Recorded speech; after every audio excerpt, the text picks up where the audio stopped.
Bendiciones, mis queridos hermanos y hermanas en el Señor. Mi nombre es Ariel Céspedes Vargas y hoy 4 de mayo la iglesia celebra el Día de los Santos Felipe y Santiago. Escuchemos qué podemos aprender de estos apóstoles.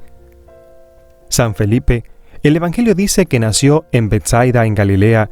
San Juan cuenta que Jesús lo llamó a pertenecer al grupo de los discípulos al día siguiente de haber llamado a San Pedro y a San Andrés. Felipe fue el que llamó a Natanael o Bartolomé y lo llevó donde Jesús. Cuando el Señor eligió a los 12 apóstoles, uno de los elegidos fue Felipe.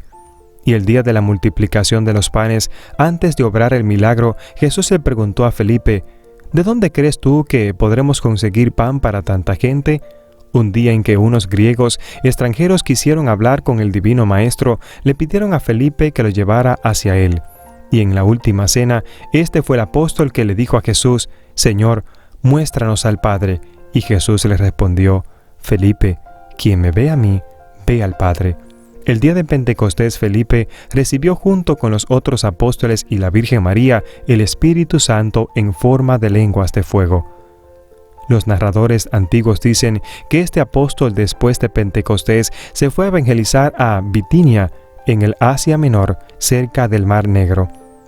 Papías, el autor del siglo II, afirma que San Felipe logró el milagro de resucitar a un muerto, y San Vicente de Alejandría dice que lo hicieron morir crucificado en una persecución contra los cristianos. Santiago el Menor se llama el menor para diferenciarlo del otro apóstol, Santiago el Mayor, que fue martirizado poco después de la muerte de Cristo. El Evangelio dice que era de Caná de Galilea, que su padre se llamaba Alfeo y era familiar de nuestro Señor. Es llamado el hermano de Jesús, no porque fuera hijo de la Virgen María, la cual no tuvo sino solo un hijo, nuestro Señor Jesucristo, sino porque en la Biblia se llama hermanos a los que provenían de un mismo abuelo, a los primos, tíos y sobrinos, y que probablemente Santiago era primo de Jesús, hijo de alguna hermana de la Santísima Virgen.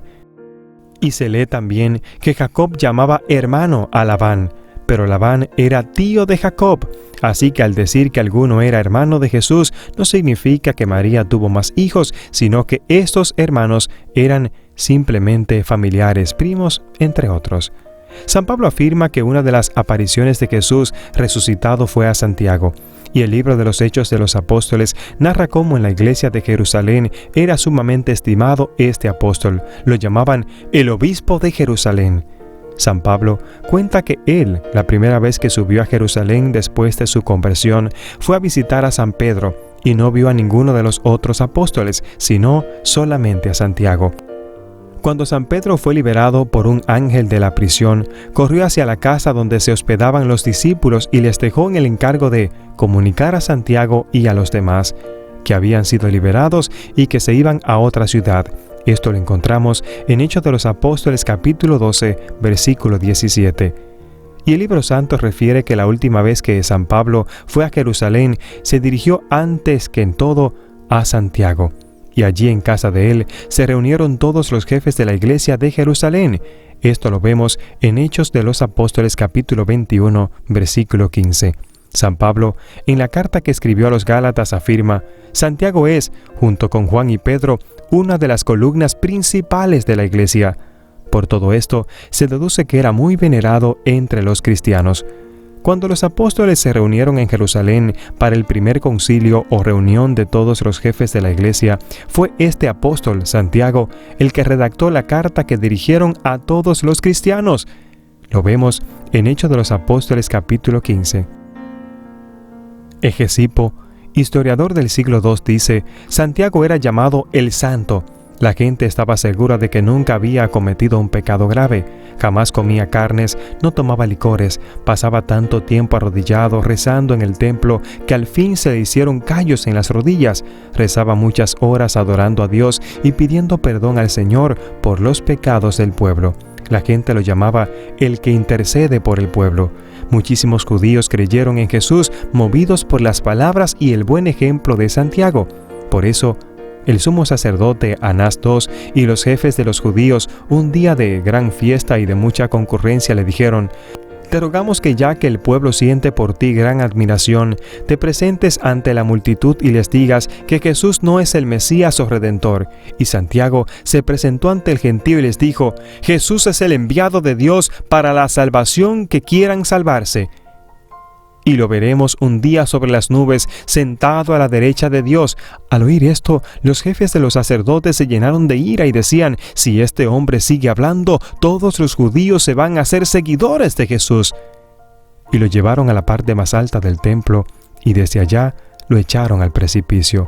Santiago no murió de golpe, sino que rezaba de rodillas diciendo: Padre Dios, te ruego que los perdones porque no saben lo que hacen.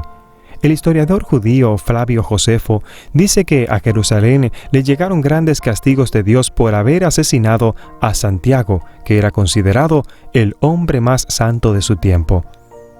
Este apóstol redactó uno de los escritos más agradables y provechosos de la Santísima Biblia, lo que se llama Carta de Santiago. Es un mensaje hermoso y sumamente práctico. Ojalá ninguno de nosotros deje de leerla. Se encuentra al final de la Biblia. Allí dice frases tan importantes como estas: si alguien se imaginaba ser una persona religiosa y no domina su lengua, se equivoca y su religión es vana. También dice: oh ricos, si no comparten con el pobre sus riquezas, prepárense a grandes castigos en el cielo. También dice: si alguno está triste, que rece. Si se enferma, que llame a los presbíteros y lo unjan con aceite santo, y esa oración le aprovechará mucho al enfermo. De aquí sacó la Iglesia la costumbre de hacer la unción de los enfermos. La frase más famosa de la Carta de Santiago es esta: la fe sin obras está muerta. Es una frase que le disgusta mucho a los protestantes porque ellos enseñan todo lo contrario. Ellos dicen que para salvarse no hace falta las buenas obras, sino solamente la fe. Pero el apóstol Santiago sabía mucho más que ellos y repite que sin buenas obras la fe queda muerta. Es por eso que hoy es el día de los santos Felipe y Santiago. Mis queridos hermanos y hermanas en el Señor, cuánto podemos tú y yo aprender en este día. Pero sabes, hoy quiero invitarte a que leas la Carta de Santiago, porque vas a aprender tanto de ella, porque nosotros vamos a aprender en este maravilloso día a través de su carta que nosotros tenemos que dejar la mentira, tenemos que controlar la lengua. Cuántos cristianos que decimos amar al Señor, que decimos que hemos cambiado, pero somos tan orgullosos, tan hipócritas, tan mentirosos, tan chismosos. Hoy es un día para que usted y yo, como los barcos que son grandes, dominan todo el barco con un pequeño timón, y usted y yo que somos tan grandes, no dominamos lo más pequeño, la lengua. Hoy es un día para que le pidamos al Señor que nos ayude a dominar la lengua, que nos ayude a decir la verdad, que nos ayude a ser santos, que nos ayude a poderlo seguir como hizo Felipe, pero también que nos ayude a amarlo y a seguirlo como lo hizo Santiago. Hoy es un día para que, imitando esta vida, usted abra su Biblia, vamos, no se enfríe, busque su Biblia, ábrala y empiece a leer la Carta de Santiago. Que Dios te bendiga y que Dios te guarde. Gracias por compartir y suscribirte en este canal, y recuerda, la vida de los santos es para leerla, para compartirla y para ponerla en práctica. Que Dios te bendiga.